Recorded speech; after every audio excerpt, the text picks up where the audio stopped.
It's talaga ate. Yes po, alam mo yung asawa ko, hindi yan marunong magtagalog pero marunong yan magtong it. Ako, hindi ako marunong magtong it.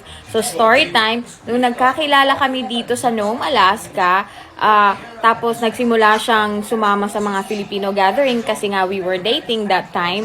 So, yun, may mga alam nyo na kapag may mga gathering, pag nasa abroad kayo, yung mga Filipino naglalaro ng tong it. So, nanonood siya hanggang sa na-curious siya, sumali siya hanggang sa natuto na siya. And then, kahit walang gathering, kapag ka-trip nilang mag-tong it, sumasali talaga siya. Minsan nananalo siya, minsan hindi. Pero kasi, di ba, mas magaling pa rin naman maglaro yung mga Filipino. Mama!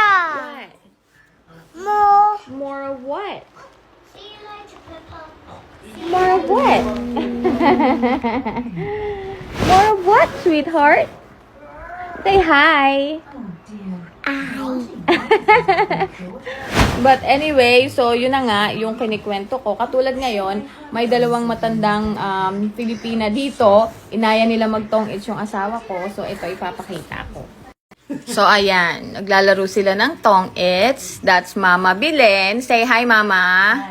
Hi, Mama Veronica. And that's my husband that knows how to play tong-its. I'm winning.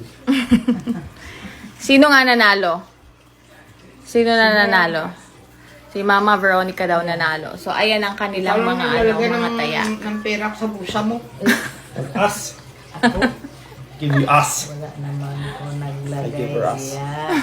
Ako yung tinutukoy mo. Ang pera, nagdagang lumalakan pa. Uh-oh. High blood na si Feeding Mama. the hitter. Who's the heater? She is. She wins one more. She wins all this. Oh my gosh. Uh-huh. Ay.